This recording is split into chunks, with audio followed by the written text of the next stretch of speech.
Monsieur Egon, qu'est-ce qui vous amène? Écoutez, monsieur Sir, je suis tombé sur un de vos articles dans le journal Quartier d'Affaires, une aide à la reconversion des cadres. Écoutez, licencié depuis peu, j'aimerais me lancer de mon propre chef. Est-ce que vous pouvez m'aider? Alors, le cabinet Serre-Conseil, c'est un cabinet qui est destiné justement à trouver une activité correspondant à vos besoins qu'on va déterminer ensemble. C'est-à-dire, qu'est-ce que vous voulez faire, quels sont vos secteurs d'activité et quel est à peu près le budget dont vous disposez.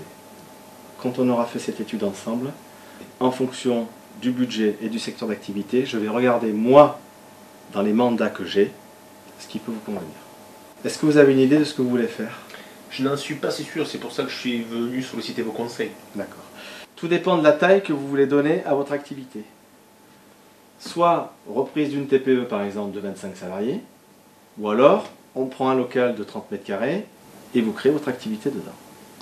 Entre ces deux-là, vous avez la micro-entreprise, vous avez le commerce moyen et le commerce un peu plus cossu.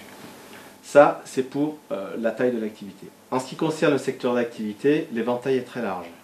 Métier de bouche, supérette, restauration, hôtellerie, prêt-à-porter, commerce de luxe, garage, concession, etc.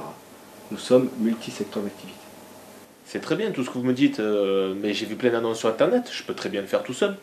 Très bien. Alors, il va falloir que vous analysiez l'affaire, sa valeur, son potentiel. Que vous regardiez les contrats qui sont éventuellement à reprendre. Il va falloir en plus que vous présentiez au banquier un dossier qui contient un plan de financement, un prévisionnel, avoir analysé le bilan. Une fois que le banquier vous aura dit oui, peut-être, il va falloir passer au côté juridique de l'affaire, signature d'un compromis, un avant-contrat. Et puis quand tous les éléments sont rassemblés, allez voir un notaire ou un avocat pour signer un acte définitif. Est-ce que vous vous sentez capable de faire toutes ces démarches? Non, je n'ai pas les compétences ni les savoirs que vous affichez à votre entrée.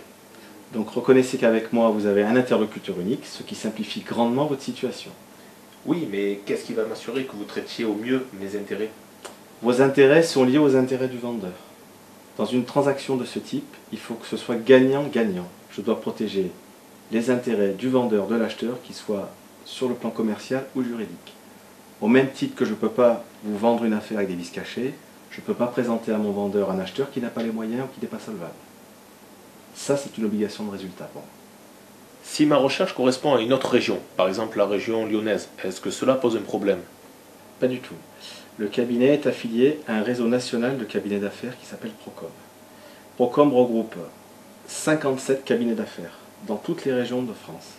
Chacun a un nombre déterminé de produits. Par exemple, nous ici on en a 230. Mon confrère de Lyon en a peut-être 90 ou 200. Je vais appeler mon confrère pour lui demander s'il a une affaire dans ce secteur géographique. Et toutes ces affaires sont regroupées sur un logiciel informatique auquel tout le monde a accès. Très bien, merci pour tous ces renseignements, mais combien ça va me coûter et à partir de quand? Alors je vous rassure.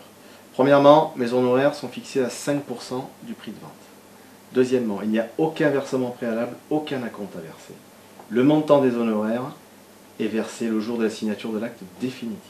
Pendant tout ce délai, pendant toutes ces démarches, c'est moi qui prends les risques, c'est moi qui travaille. Si pour une raison quelconque l'affaire ne va pas au bout, vous ne me devez rien. Vous n'aurez rien à régler jusqu'à la signature de l'acte définitif et la remise des clés. D'accord, à quel délai dois-je m'attendre pour finaliser l'affaire? Le délai moyen dans ce genre de transaction varie entre 6 et 12 mois.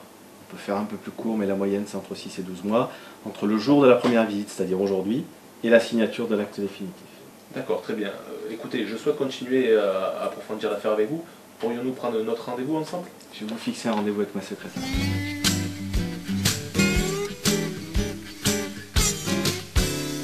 Oui Brigitte, j'ai monsieur Egon dans mon bureau, il va prendre un rendez-vous pour une deuxième visite en recherche d'entreprise.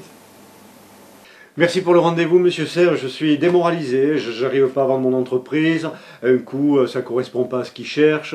Un coup, ils n'ont pas assez d'argent. Ils ne trouvent pas le financement auprès de la banque. Enfin, c'est compliqué. Ou alors c'est moi qui ne sais pas faire, probablement. J'en ai marre. Ça dure depuis trop longtemps. Vous pouvez m'aider? Si vous saviez, monsieur, j'ai l'habitude. Ne vous inquiétez pas. Vous êtes au bon endroit. Confiez-moi votre dossier. Je vais m'en occuper. Tout va bien se passer. Merci beaucoup. Merci à vous.